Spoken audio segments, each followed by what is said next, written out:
Happy Friday and welcome to 80.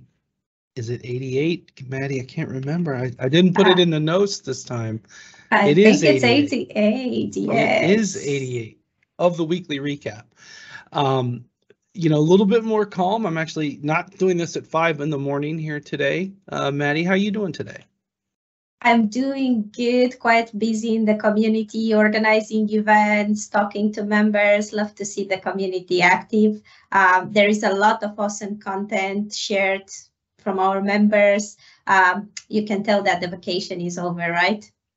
Yeah, vacations are definitely over. We will steal part of the special department news. We are finalizing the fall intake of the Veeam Legends, right? We have been busy, and let's just jump right into it, Maddie, because we have so much to go over.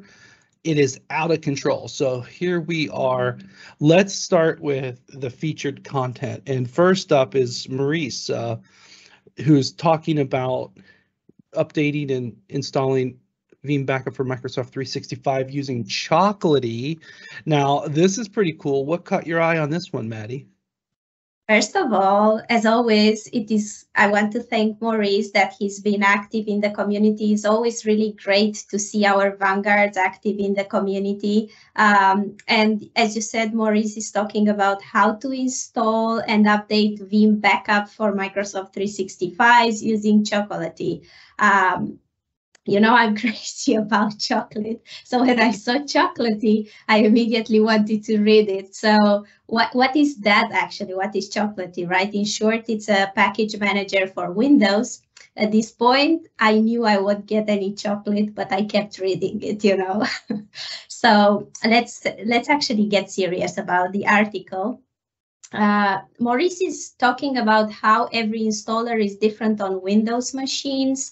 And so many times after you go with next, you still kind of need to install different dependencies. And basically, Chocolatey automates those installers. So it seems like Maurice actually created some packages for Veeam Backup for Microsoft 365, Veeam Backup Replication, Veeam One, Veeam Service Provider Console, and as well, he took over the maintenance for Veeam Agent for Windows. And in many cases, I really like automation because that facilitates your work. And you can focus on many other things that require your attention. So I think that's what I liked about Chocolatey. Do you use it? Do you like it? I've not, but I know where to go if I need to. And Maurice has done this for a lot of the different products as well. It's great that he's sharing it here. And Chocolatey is I would say one further is that if you're getting into automated deployments, this is probably an easy one to start with. So I'll leave that out there. So thank you so much, Maurice. Oh, and we're going to come back to Maurice, by the way. So we're not done with you, Maurice. Next up is Olivier talking about mtree replicas on a data domain repository at the DR site. Now, I can tell you, Maddie, I have talked to a lot of people over the years that want, advanced data flow with data domains, right? And they can do that, which is great. And Olivier's writing this up. What caught your eye on this one?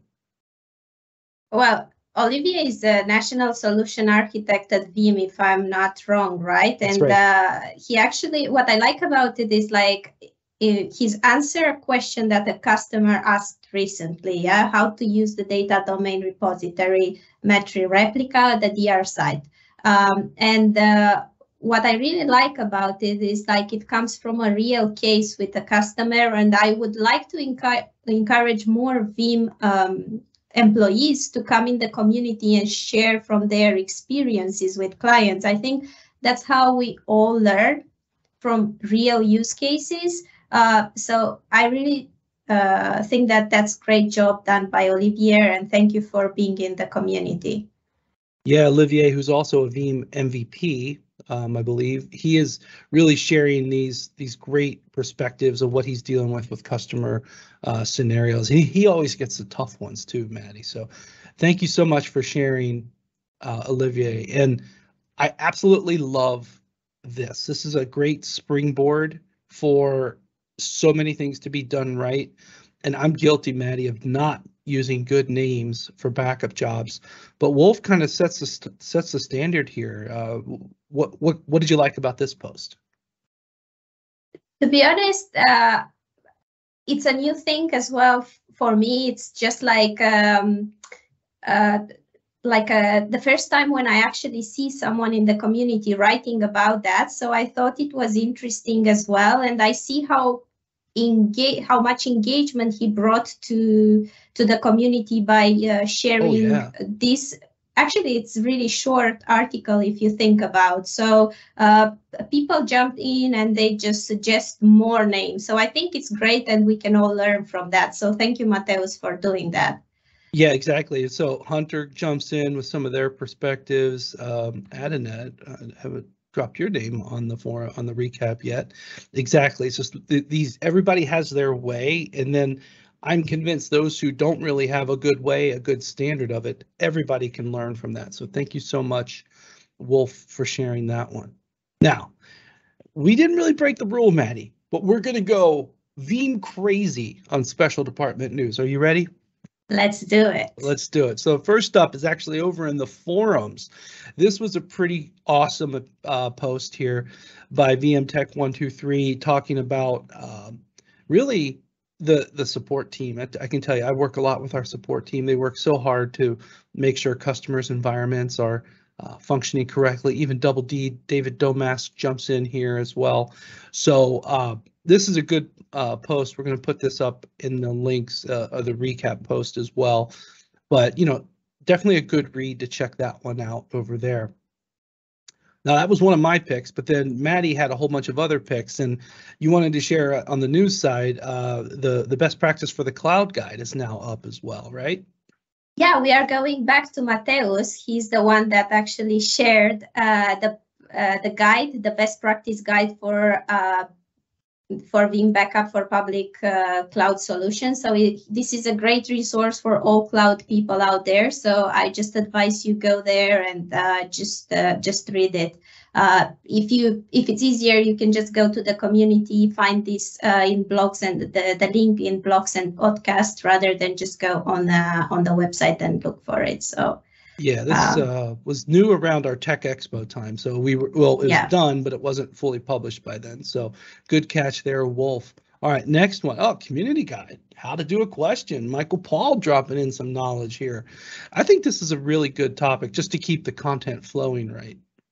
Yes, absolutely. I've been talking to Michael about it because people are always getting confused about what the question and what the content is. So I think he actually shared some examples, some good examples. So just if you are confused, if you're not sure about which is which, just go over Michael's article. You can also ask more if it's still confusing for you in this post, and I'm sure we can all work it out.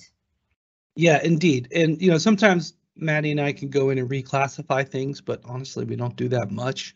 But this is a great way, Michael, to help everybody just kind of sharpen the saw of sorts. Thank you for bringing that up, Michael Paul. All right, last two. We're almost there, Maddie. Actually, we still got two more after that. But question of the day from Marco Fabri. This is a good series in the cybersecurity space, and I think everybody should be aware of. This one was from September 1st, but of course, if you go over there, there's probably more of them that have been popped in. And I think that there they are. Some other ones have popped in, but these questions of the day are pretty good. And you'll see it's okay to drop wrong answers. I was almost going to do it, but I didn't want to. But I think the engagement is pretty good here. Yeah, he actually got inspired from Jeff. Because Jeff started that in Kubernetes Corner. So that is great. I think it's a really good way of engaging with the community. And you can see how engaged are the people at the cybersecurity space. Well, talking about cybersecurity space, I would also like to make it official that Marco Fabri is the leader of the cybersecurity space, because I don't think we announced it before. So I'll just take this occasion. So congrats for that, Marco. You definitely deserve it. Yeah, cheers for that. And you can anyone can go up to groups, and then you can find the cybersecurity space thematic group up at the top of the page here. Good stuff. All right, last one before we get to the other two. What? We're now taking Kubernetes Corner to Twitter. What has Jeff done? Oh my goodness. Jeff comes again with a great initiative. He always has great initiatives and opens a Twitter account for Kubernetes Corner. Thank you, Jeff, for that. If you want to follow the Twitter account, we're going to just leave the link in the comments. So just make sure you're going there, because I'm pretty sure Jeff has a lot of great content to share with us. Indeed, indeed. Well, massive special department news, Madi, but we're not done yet. We had the Veeam on forum in Amsterdam, the Netherlands, was this week. I think it was actually yesterday. We're recording on Wednesday, so it was Tuesday. But we had the 3 user group leaders, including Maurice himself, Mr. Chocolatey, as well as that's Sander Berkauer, one of the vanguards who really focuses a lot on identity management. But Madi, I want this banner. I want that banner that was on display there. Holy mackerel, that's beautiful. It's even got the community livery. I think that looked like a great event.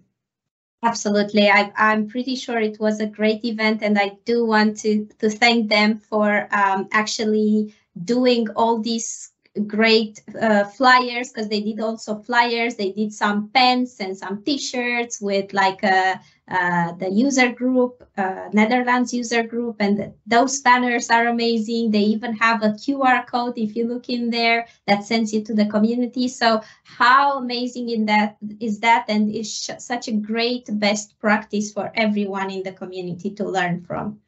I want that banner, but I want that banner for this room.